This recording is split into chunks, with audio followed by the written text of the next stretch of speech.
Hello दोस्तों, कैसे हैं आप लोग? ठीक हैं। जो हमारी लास्ट वीडियो थी उसके अंदर हमने अपील के बारे में डिस्कस किया था और सेक्शन 411 तक हमने चीज़ों को देखा था।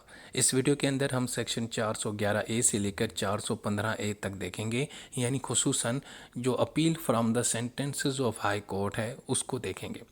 तो सबसे पहले अगर हम सेक्शन 411 ए की बात करें तो ये क्या कहता है? ये कहता है कि जनाब, अगर हाई कोर्ट ने आपको अपनी ओरिजिनल जुरिस्डिक्शन के अंदर आपको सज़ा सुनाई है आपका ट्रायल करके, तो आप हाई कोर्ट के अंदर ही अपील दायर कर सकते हैं।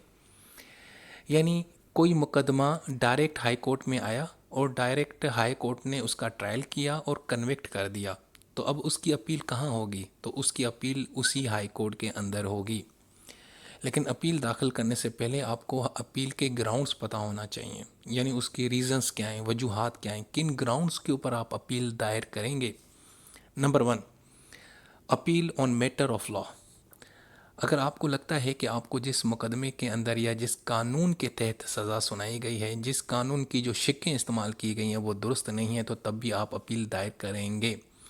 यानी आपको जिस कानून के तहत सज़ा सुनाई और आप समझते हैं यार ये कानून तो मेरे पे अप्लाई होता नहीं था, मैंने जो जुर्म किया तो उसमें तो ये सेक्शन लगते ही नहीं है, तो तब भी आप क्या करेंगे? अपील दायर करेंगे। उसके बाद अगर आपको लगता है कि यार जो केस के अंदर फैक्ट पैदा यानी पेश किए गए, जो फैक्ट्स थे, जो वजूहात बताई गई, जो एविडेंस थे, जो सर्कमस्टांसेस बताई गई हैं वो तो बिल्कुल सही नहीं है, तब भी आप अपील दायर कर सकते हैं। या कि कानून और फैक्ट दोनों ही दुरुस्त नहीं थे आपकी नज़र में, यानी जो कानून इस्तेमाल किया गया है, जो कानून की शिकें मेरे ऊपर लगाई गई हैं, जो फैक्ट बताए गए हैं केस के अंदर, ट्रायल के अंदर, ये दुरुस्त नहीं है, तब भी आप अपील दायर करेंगे। और दूसरा, यानी लास्ट में तीसरा, कि अगर कोई और भी रीज़न, कोई ऐसा रीज़न जो वैलिड रीज़न लगता है और आपको लगता है कि नहीं यार ये ये अदालत ने जल्दबाजी में केस सुना है या ये फ़लाँ चीज़ सही नहीं थी या फ़लाँ चीज़ गलत थी, तो तब भी आप अपील दायर करेंगे। लेकिन अपील दायर करने से सबसे पहले आपको यू नीड परमिशन या सर्टिफिकेट। जिस अदालत को चाहते हैं कि यार ये अदालत मेरी अपील सुने, तो सबसे पहले आपको उससे यानी कि दरख्वास्त देंगे कि भाई आप मुझे इजाज़त दो, तो यानी कि मुझे इजाज़त मिलेगी, तभी आप उस अदालत में दरख्वास्त देंगे। जब वो कहेंगे कि हाँ जी हमने आपको इजाज़त दे दी है, आपकी अपील सुनने वाली है, समाअत के लायक है, तो देन वो आपकी समाअत करेगी, आप फिर अपील फ़ाइल करेंगे। या खुद जो ट्रायल जज है वो आपको एक सर्टिफिकेट दे दे कि हाँ यार ये आपका जो केस है ना इसके अंदर अपील बनती है, तो देन आप जो है ना अपील दायर करेंगे। यानी डायरेक्ट अपील दायर नहीं करनी, सबसे पहले उस अदालत से या उसके जज से आपने इजाज़त लेनी है, फिर जाके आपने अपील दायर करनी है। इसके अलावा दूसरा जो तीसरा ग्राउंड है वो ये ग्राउंड है कि अदालत ने जो आपको सज़ा सुनाई, आप वो जो सज़ा है ना उससे मुतमिन नहीं हो। यानी अदालत ने आपको सज़ा सुनाई है 7 साल और आप समझते हैं कि नहीं 7 साल नहीं यार ये कम हो सकती है, यानी कि ये 2 या 3 साल की सज़ा है, तो तब भी आप अपील दायर करेंगे। लेकिन अगर सज़ा जो सुनाई गई है वो कानून के मुताबिक फ़िक्स्ड है, यानी अदालत ने जो आपको सज़ा सुनाई है वो कानून के मुताबिक 10 साल ही बनती है और वो फ़िक्स्ड है, तो फिर आप अपील दायर नहीं करेंगे। लेकिन अगर अदालत ने अपनी तरफ से कोई सज़ा दी है, यानी कि अदालत ने अपनी तरफ से आपको 15 माह की सज़ा दी है या 23 मंथ की सज़ा सुनाई है या 24 मंथ की सज़ा सुनाई है और आप समझते हैं कि नहीं यार ये इतना नहीं बनता भाई, ये इतनी सज़ा मेरी नहीं बनती, तो आप अपील दायर करेंगे। लेकिन अगर कानून के अंदर ही लिखा हुआ है कि जी आपको ना इस जुर्म के ऊपर 5 साल की ही फिक्स सज़ा है, तो फिर वो उसके ऊपर आप अपील दायर नहीं करेंगे। हाँ, लेकिन अगर अदालत ने अपनी तरफ से कोई सज़ा सुनाई है 1.5 साल, 2 साल, 3 साल या 4.5 साल, तब आप अपील दायर करेंगे। ठीक है जी। सो पहला जो इसका हिस्सा है इस सेक्शन 411 ए का, उसमें सबसे पहले ये है कि किन ग्राउंड्स के ऊपर आप अपील दायर करेंगे। वो 3 ग्राउंड्स मैंने आपको बता दिए और ये 3 ग्राउंड्स यानी तब होगा जब आपके ऊपर कन्विक्शन होगी, यानी आपको हाई कोर्ट ने सज़ा दे दी, तो उसके बाद आपने इन ग्राउंड्स को देखकर अपील दायर करनी है। अच्छा, अगर अगर हाई कोर्ट आपको एक्विट कर दे तो फिर, यानी अदालत आपको रिहा कर दे केस में, तो फिर कैसे अपील होगी? तो फिर तो आप तो अपील नहीं दायर करेंगे ना भाई, आप तो रिहा हो गए, आपके तो मज़े हो गए। तो फिर ये होगा कि सूबाई गवर्नमेंट जो है ना वो जनाब पब्लिक प्रोसिक्यूटर को हिदायत देगी कि जाओ अपील दायर करो। यानी अगर आपको हाई कोर्ट ट्रायल करता है आपका और उसके बाद आपको वो रिहा करेगा तो फिर जनाब आप नहीं अपील दायर करोगे, फिर भी आपने क्यों करनी है? आपको तो मतलब मज़े हो गए, आपको तो उन्होंने रिलीफ दे दिया, आप आज़ाद हो गए। तो फिर जो हुकूमत है, ये जो प्रोसिक्यूशन है, जो सूबाई गवर्नमेंट है, वो जनाब पब्लिक प्रोसिक्यूटर को कहेगी कि चलो जाओ और इस अदालत के फ़ैसले के ख़िलाफ़ अपील दायर करो। अच्छा, अब उसके क्या ग्राउंड्स होंगे? उसके बुनियादी तौर पे दो ग्राउंड्स होंगे, यानी मैटर ऑफ फैक्ट और मैटर ऑफ लॉ, दोनों ग्राउंड्स भी हो सकते हैं। यानी अगर हुकूमत को लगता है कि यार हाई कोर्ट ने या अयाज साहब को जिस जुर्म के अंदर इक्विट किया है ना, इसके अंदर अदालत ने कानून को सही नहीं समझा या अदालत ने मैटर ऑफ फैक्ट को सही नहीं तरी जाना, तो वो यानी कि उस एक्विटल के ख़िलाफ़ अपील दायर करेंगे। सो कहने का मतलब यह है कि भाई बड़ी सिंपल चीज़ है, हाई कोर्ट ने आपको सज़ा सुनाई तो आप सज़ा के ख़िलाफ़ अपील दायर करेंगे हाई कोर्ट के ही अंदर, और उसके मैंने आपको 3 ग्राउंड्स बता दिए। और इसी तरीके से अगर वो ही हाई कोर्ट आपको सज़ा नहीं बल्कि आपको एक्विट करता है किसी मुकदमे के अंदर, तो फिर हुकूमत जो है ना वो जनाब अपील दायर करेगी हाई कोर्ट के उस फैसले के ख़िलाफ़। अच्छा जी, अब ये जो ना अपील कहाँ पे दायर होगी? हाई कोर्ट के अंदर, तो मैं कहता हूँ कि हाई कोर्ट खुद ट्रायल करता है और उसी हाई कोर्ट के अंदर अपील कहाँ दायर होगी? जनाब वो जिस जगह अपील लगेगी उसको हम बोलते हैं डिवीज़न बेंच। यानी एक जज ने आपको फ़ैसला सुनाया, हाई कोर्ट ने, एक जज का बेंच था, सिंगल बेंच, उसने आपको सज़ा सुनाई। आप उसी फैसले के ख़िलाफ़ उसी हाई कोर्ट का कोई और बेंच होगा जिसको आमतौर पे डिवीज़न बेंच बोलेंगे, उसके पास आपकी अपील दायर करेंगे। और डिवीज़न बेंच में कम से कम 2 जज होने चाहिए, याद रखिएगा। यानी 2 से ज़्यादा हो सकते हैं, 2 से कम नहीं हो सकते। सो आपकी अपील हाई कोर्ट में ही लगेगी, लेकिन जिस बेंच के सामने लगेगी उसको हम क्या बोलेंगे? डीबी, यानी डिवीज़न बेंच। और उसमें कम से कम कितने जज होने चाहिए? 2 होने चाहिए। लेकिन एक चीज़ याद रखिएगा, इसमें वो जज ना हो जिसने आपका ट्रायल किया। यानी जस्टिस अयाज साहब ने आपको सज़ा सुनाई, कन्वेक्ट किया, और बाद में फिर आपने डिवीज़न बेंच में अपील दायर की और उसमें भी अयाज साहब बैठे होंगे, तब नहीं होगा। यानी फिर 2 और दूसरे जज होंगे, जिस जज ने आपको सज़ा सुनाई वो जनाब उस बेंच में नहीं बैठेंगे। गुड हो गया जी। अच्छा जी, इसके अलावा अगर हुकूमत को लगता है कि यार वो डिवीज़न बेंच बन नहीं पा रहा, यानी इनप्रैक्टिकल है, यानी यानी कि मिसाल है कि अगर हाई कोर्ट के फुल बेंच ने आपको सज़ा सुनाई, मतलब कोई भी ऐसा सीन है कि वो डिवीज़न बेंच किसी भी तरीके से बन नहीं पा रहा, तो फिर जनाब हुकूमत है ना वो आपका केस यानी कि ट्रांसफ़र भी करेगी, यानी किसी और हाई कोर्ट का कोई और डिवीज़न बेंच वो आपका केस सुनेगा। यानी लाहौर हाई कोर्ट में डिवीज़न बेंच नहीं बन पा रहा किसी भी वजूहात की बुनियाद के ऊपर, तो फिर हुकूमत अगर कहे तो वो आपको सिंध हाई कोर्ट या पेशावर हाई कोर्ट के किसी डिवीज़न बेंच के सामने भेज सकती है अपील के लिए। अच्छा, दूसरा ये है कि अब डिवीज़न बेंच ने फैसला दे दिया तो उसके खिलाफ़ आप अपील कहाँ दायर करेंगे? सिंपल सी बात है, फिर आप जाएंगे सुप्रीम कोर्ट। फिर आप सुप्रीम कोर्ट जाएंगे और सुप्रीम कोर्ट उस डिवीज़न बेंच के फैसले के ख़िलाफ़ अपील सुनेगी। लेकिन याद रखिएगा, सुप्रीम कोर्ट के लिए जाने के लिए भी सबसे पहले आपको हाई कोर्ट के अंदर इजाज़त लेनी पड़ेगी। यानी हाई कोर्ट का जो बेंच है वो आपको इजाज़त देगा, देन ही आप सुप्रीम कोर्ट जाएंगे। सो दोस्तों, ये है सेक्शन 411A। मैं दोबारा रिपीट कर देता हूँ आसानी की खातिर।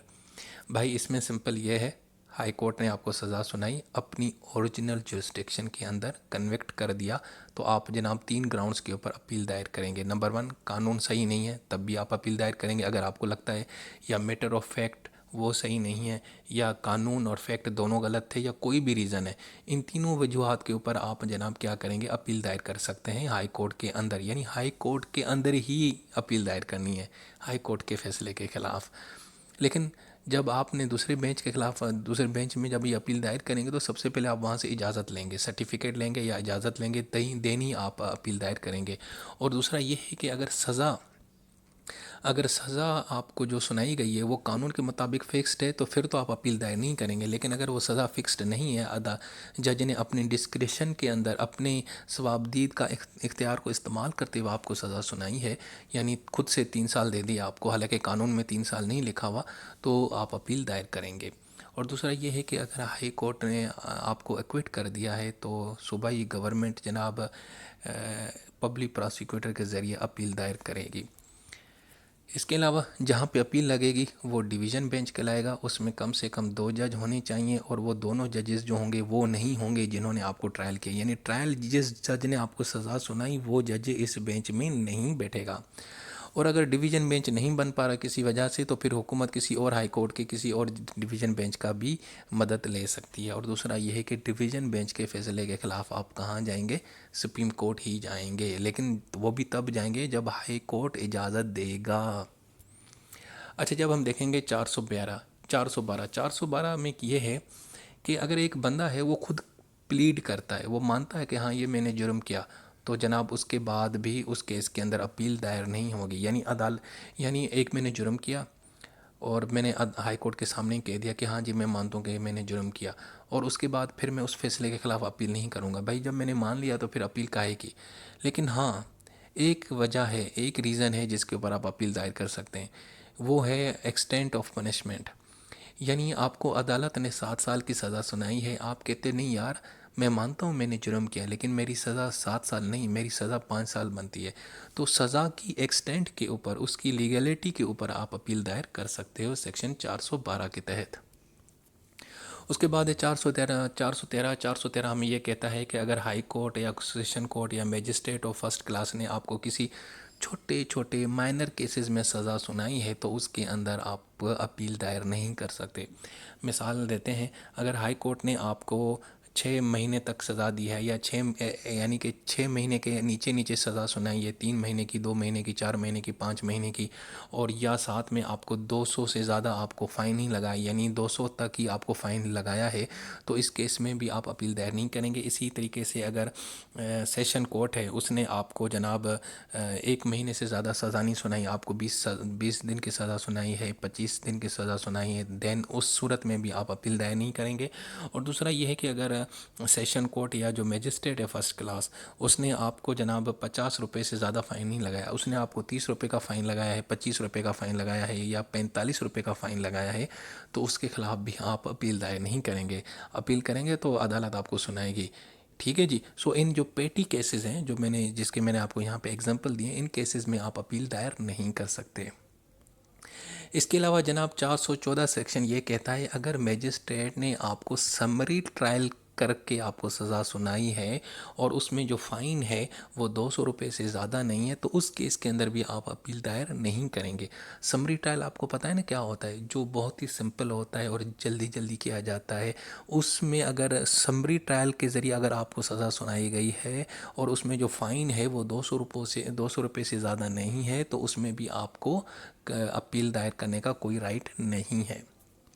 इसी तरीके से सेक्शन 415 ये कहता है कि जो जो 413 और 414 में तो अपील नहीं है ना, अभी मैंने आपको बताया, लेकिन अगर उन दोनों की पनिशमेंट को कंबाइन कर लिए तो फिर आप अपील दायर कर सकते हैं। और इसमें एक और चीज़ है जो नोट रखनी है, वो ये है कि आपको एक फ़ाइन पे करना था, अदालत ने आपको कहा था 50 रुपये पे करो, आपने नहीं किया, तो उसके बाद फिर अदालत ने आपको एक और सज़ा सुनाई, तो उसमें भी आप जनाब है, उसमें भी आप जो है ना अपील दायर नहीं कर सकते। याद रखिएगा, फ़ाइन आपको पे करना था, आपने नहीं किया, आपको फिर अदालत ने आपको एक और सज़ा सुनाई, तो उसमें भी आपने अपील दायर नहीं कर सकते। यानी वो जो चीज़ है वो इस सेक्शन 415 में फॉल नहीं करती। अच्छा जी, उसके बाद है सेक्शन 415A। अब इसमें ये है कि यार बहुत सारे लोगों को एक ही सिंगल ट्रायल के अंदर यानी सज़ा सुनाई गई, यानी 5 बंदे थे, 5 बंदों को एक ही ट्रायल में, मल्टीपल लोग पर्सन थे, उनको एक सिंगल ट्रायल के अंदर सज़ा सुनाई गई, सबको 2-2 3-3 साल जो भी सज़ा सुनाई गई। अब उसमें से सबको अलग अलग राइट है कि वो अपील दायर कर सकते हैं।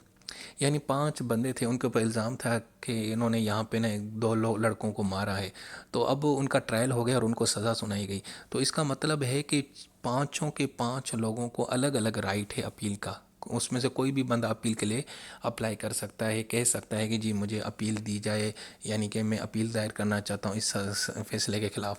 यानी देखो, वैसे तो एक बंदा है, एक बंदे को अदालत ने सज़ा सुनाई तो वो अपने हिसाब से अपील करेगा, लेकिन अगर 5 बंदों ने ऐसा जुर्म किया है जो मिल के किया है, तो उसके बावजूद भी अगर उनमें से कोई भी बंदा अपील के लिए एप्लीकेशन देना चाहे तो वो दे सकता है।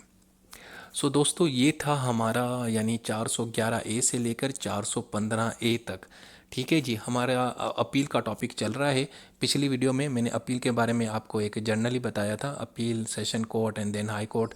इसमें हमने 411A से लेकर 415A डिस्कस किया और इसमें खुसूसन हमने जो फोकस रखा था वो appeal from the sentences of high court, यानी हाई कोर्ट के फैसले के खिलाफ अपील कहाँ दायर होती है और कैसे होती है।